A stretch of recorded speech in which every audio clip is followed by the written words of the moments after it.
So picture this. You're a young professional living in, say, Kuala Lumpur, right?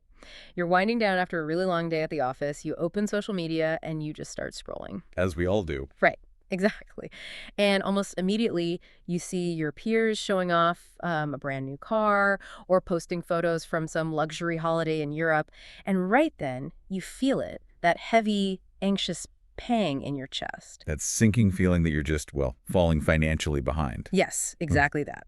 So welcome to today's deep dive. Our mission today is to explore how to achieve this concept of mindful wealth and, emotional balance.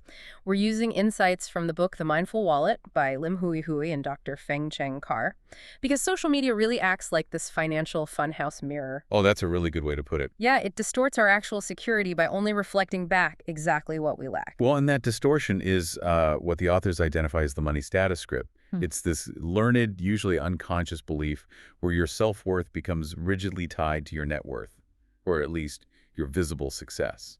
Your visible success, yeah, which is what social media is basically built for. Exactly. Your brain essentially tells you that if you don't look wealthy, you just won't be respected.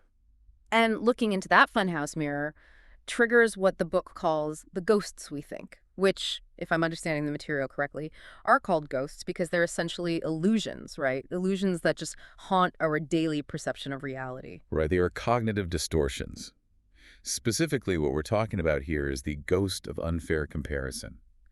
Constant upward comparison traps you in this really toxic cycle of stress and resentment. It fuels the false belief that security is always just, one big purchase away. Which actually reminds me of those studies on the bronze medalist mentality. I Yeah. mean, it's fascinating because bronze medalists are consistently happier than silver medalists, right? Yes, the Olympic medal study, absolutely. Mm. Because the silver medalist is making that upward comparison to the gold, focusing entirely on what they missed, while the bronze medalist compares downward to getting no medal at all, so they're just thrilled to be on the podium. Exactly. And social media forces us all to be silver medalists, looking at everyone else's gold. But I do want to push back on that just a little bit. I mean, isn't a little financial comparison actually useful sometimes? Seeing a friend buy their first home might be the exact motivation I need to stop overspending and finally save up for my own deposit. Well, sure. Setting financial goals based on your actual values is completely healthy. The danger really arises when that comparison dictates your entire emotional state. Right, when it becomes an obsession. Yeah, operating from that place creates a scarcity mindset. It completely paralyzes your ability to appreciate what you already have. You have to think of attention as a form of currency. When you spend all your attention focusing on what you lack, you're actively impoverishing your own joy.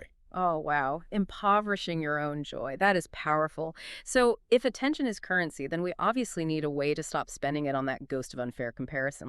We need to somehow rewire the brain's search algorithm, right? Stop querying what am I missing and start querying what is actually working. And the authors actually offer a very practical framework for exactly that. It's this weekly reflection practice called the Google-WWW-Yahoo method, and it is specifically designed to actively disrupt that scarcity mindset. Okay, I love that name. Let's break that down. The Google step makes perfect sense with the whole search algorithm idea we just mentioned. Yeah, it really does. You're basically actively searching your past week for simple, everyday financial moments to just be grateful for. And it doesn't have to be a massive windfall, right? It's just things like, I don't know, having enough for daily groceries or maybe treating a friend to a meal at the local hawker stall. Exactly, keeping it grounded in reality. Yeah. And then the second step is WWW, which shifts the focus directly to your own actions.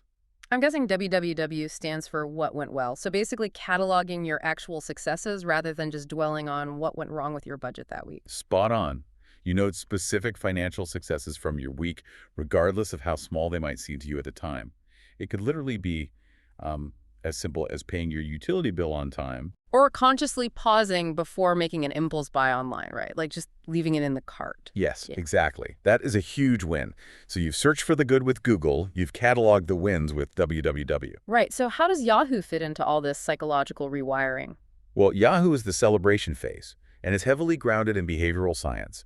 You consciously celebrate those small wins, maybe by quietly expressing gratitude to yourself or even just smiling about it. Just taking a moment to acknowledge it. Right. Taking a moment to actually feel and vocalize that success releases a small hit of dopamine in the brain. And that dopamine is what actually cements the habit of gratitude. which gradually rewires your brain to view everyday money management not as this stressful looming threat, but as a really nurturing, mindful ritual. Exactly. It shifts the metric of success entirely. Because true wealth isn't actually measured by outspending the people on your social media feed. It's measured by the peace of mind your money brings you when you actually stop to appreciate it. When you appreciate it, yeah. By practicing that gratitude, you really start to notice how your money is already working for you in these quiet, steady ways. And that funhouse mirror we talked about completely loses its power. It really does. You take your power back. I want to leave you with a final thought to explore on your own today.